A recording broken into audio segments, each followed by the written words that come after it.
Baik Bapak Ibu, terima kasih buat waktu dan kesempatan yang diberikan kepada saya untuk mempresentasikan hasil pembelajaran kami, yaitu tentang peran manusia dalam pendidikan. Tapi sebelumnya, izinkan saya untuk memperkenalkan diri. Nama saya Ria Masitohang, NPM 19021111006, pada semester 4 mengambil jurusan Pendidikan Agama Kristen di Universitas Dharma Agung. Yang pertama, kita akan masuk pada pengertian pendidikan. Dalam pengertian secara umum, menurut Hasan Langgulung bahwa pendidikan adalah proses pemindahan nilai pada suatu masyarakat kepada setiap individu yang ada di dalamnya dan proses pemindahan nilai-nilai budaya melalui pengajaran. Selanjutnya, pendidikan dapat diartikan dalam 3 macam, yaitu yang pertama, pengertian dalam arti luas bahwa pendidikan adalah segala situasi dalam hidup yang mempengaruhi pertumbuhan seseorang atau pengalaman belajar setiap orang sepanjang hidup. Yang kedua, pengertian dalam arti sempit bahwa pendidikan adalah sekolah atau persekolahan dan pengaruh yang diupayakan dan direkayasa oleh sekolah terhadap anak dan remaja yang diserahkan kepadanya agar mereka mempunyai kemampuan yang sempurna dan kesadaran penuh terhadap hubungan-hubungan dan tugas-tugas sosial. Dan yang ketiga, pengertian dalam arti luas dan terbatas bahwa pendidikan adalah pengalaman belajar dalam keseluruhan lingkungan hidup, baik di sekolah maupun di luar sekolah, yang sengaja diselenggarakan untuk mencapai tujuan-tujuan tertentu. Sekarang kita masuk pada bagian yang kedua, yaitu pengertian pendidikan menurut para ahli. Yang pertama, berdasarkan Kamus Besar Bahasa Indonesia, bahwa pendidikan diartikan sebagai sebuah proses pembelajaran bagi setiap individu untuk mencapai pengetahuan dan pemahaman yang lebih tinggi mengenai objek tertentu dan spesifik. Yang kedua, menurut M.G. Langford, bahwa pendidikan merupakan upaya dalam membimbing manusia yang belum dewasa menuju arah kedewasaan.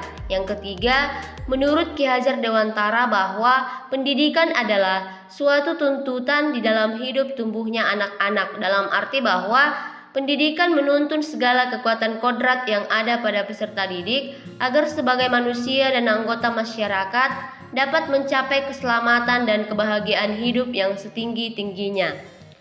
Yang keempat, berdasarkan Undang-Undang Sisdiknas Nomor 20 Tahun 2003, pendidikan diartikan sebagai suatu usaha yang dilakukan secara sadar dan terencana untuk mewujudkan suasana dan proses pembelajaran agar peserta didik secara aktif mampu mengembangkan potensi yang ada di dalam dirinya untuk memiliki kekuatan spiritual keagamaan, kepribadian yang baik, pengandalian diri, berakhlak mulia, kecerdasan, dan keterampilan yang diperlukan oleh dirinya dan masyarakat.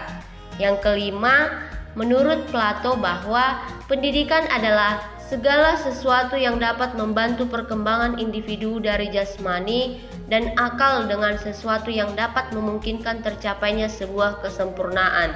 Yang keenam, berdasarkan GBHN, bahwa pendidikan adalah usaha sadar untuk mengembangkan kepribadian dan kemampuan di dalam dan di luar sekolah dan berlangsung seumur hidup.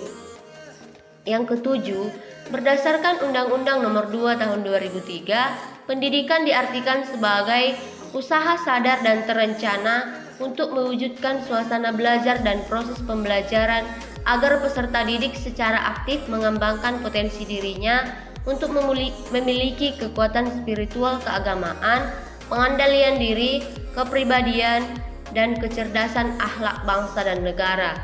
Yang kedelapan, menurut Profesor Dr. Iman Barnadip di Fakultas Filsafat Universitas Gadjah Mada, pendidikan diartikan sebagai usaha sadar dan sistematis untuk mencapai taraf hidup atau kemajuan yang lebih baik.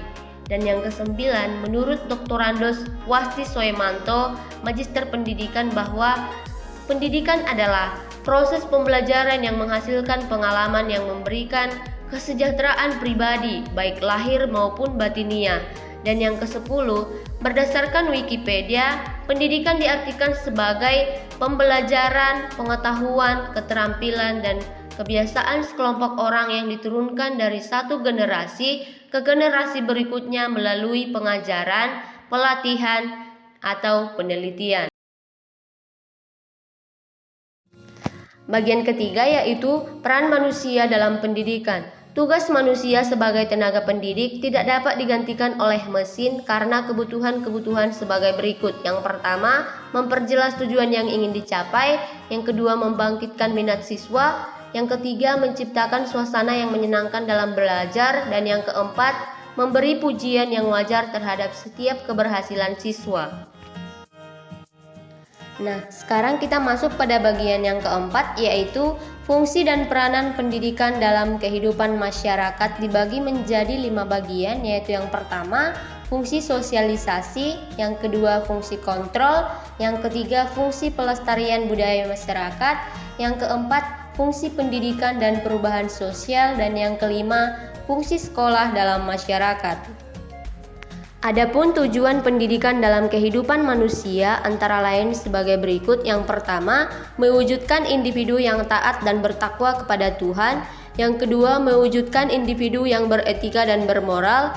Yang ketiga, mencetak generasi muda yang cerdas dan kreatif.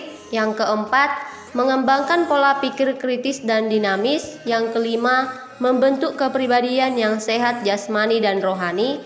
Yang keenam, mewujudkan individu yang mampu bersosialisasi baik dalam masyarakat. Yang ketujuh, mewujudkan masyarakat yang bersatu. Yang kedelapan, mewujudkan individu yang cinta dan peduli dengan lingkungan. Yang kesembilan, mewujudkan masyarakat yang tentram dan bahagia. Dan yang kesepuluh, menyongsong masa depan cemerlang sebuah negara.